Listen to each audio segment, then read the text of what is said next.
आवाज़ उर्दू टीवी में आपका इस्तकबाल है। AP municipal workers and employees federation CITU के ज़ेर एहतमाम जारी गैर मुअय्यना हड़ताल आज चहारशंबे को चौथे दिन में दाखिल हो गई। बल्दिया में काम करने वाले तमाम सफाई workers, transfer workers, engineering workers और एम-बुक वर्कर्स ने आज चहारशंबे को हड़ताल में हिस्सा लिया।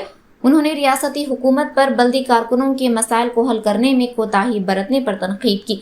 उन्होंने अपनी सख्त बरहमी का इजहार करते हुए कहा कि हड़ताल शुरू हुए 4 दिन होने के बावजूद हुकूमत की तरफ से कोई जवाब नहीं आया।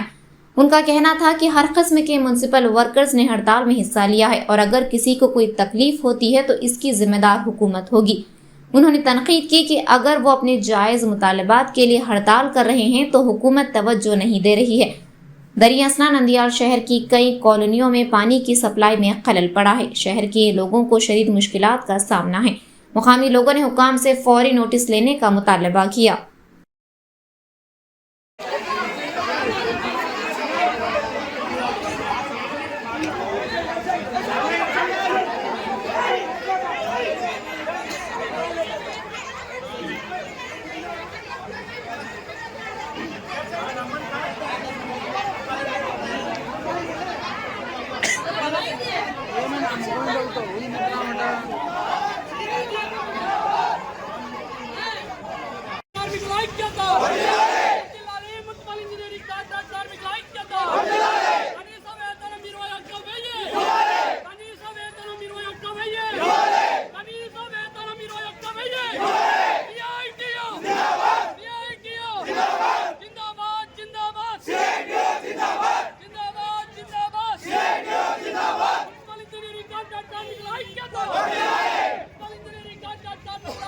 మాకు జీతాల కోసము గత 15 రోజుల కిందట చేసినామన్నా. మాకు మినిస్టర్ సారు మంత్రి నారాయణ సారు అడిగినాడు ఒక 20 రోజులు టైం కావాలని.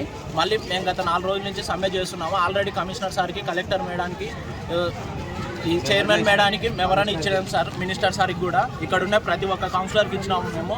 కానీ వాళ్ళు నిమ్మకు నీరెక్కినట్టు ఎవ్వరే కానీ మాకు స్పందించలేదు. కానీ ఇప్పుడు ప్రైవేట్ వ్యక్తుల్ని రానియం, మేము పర్మనెంట్ వాళ్ళతో చేయించుకున్నాను ఆల్రెడీ సార్ వాళ్ళకి చెప్పినాం. సార్ వాళ్ళు మాకు కరెక్ట్గానే సరే పర్మనెంట్ వాళ్ళతో చేపిస్తామని చెప్పినారు. కానీ ఒక్కరు కూడా ఇప్పుడు ప్రైవేట్ వాళ్ళని పెట్టి మరీ కావాల్సిగా చేపిస్తున్నారు సార్. 13,000తో ఏ విధంగా బతుకుతారో వాళ్ళే చెప్పాలి సార్. కమిషనర్ సార్ కానీ వీళ్ళు ప్రైవేట్ సమ్మె మాకు జీతాలు పెరిగేంత వరకు చేస్తామన్నా. అది రానియం సార్.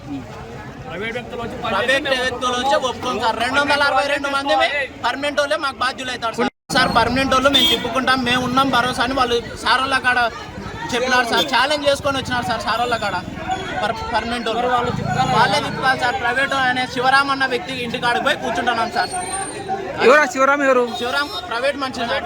ఆయనకు 1000-2000 ఇచ్చి మందుకు కకృతి పడి ఆయన వస్తున్నారు సార్. అదే 1000 రూపాయలు మేము అడుగుతున్నాం. మేము 700 అడుగుతున్నాం సార్. రోజు మేము 700 అడుగుతున్నాం సార్. భోజనం పెట్టి పని చేసుకున్నప్పుడు వానికి మందు, పొద్దున టిఫిన్, మధ్యాహ్నం మేము రోజు 700 సార్. 21,000 ఏ విధంగా సార్ ఆయన ఫిట్టర్ రవి? ఆయన ఫిట్టర్ కాదు సార్. నంద్యాలలో ఉండేది ఒరిజినల్ ఫిట్టర్ ఒక్కడే. నంద్యాలలో ఉండేది ఒరిజినల్ ఫిట్టర్ అంటన్నా. నంద్యాలలో ఉండేది ఒరిజినల్ ఫిట్టర్ ఒక్కడే. రేపు కోర్టుకు పోతాం. అది ఫిట్టర్ కాదు సార్. వీళ్ళంతా అన్ఫిట్. ఫిట్టర్ అనేది ఈశ్వరన్ ఒక్కడే. అది సార్.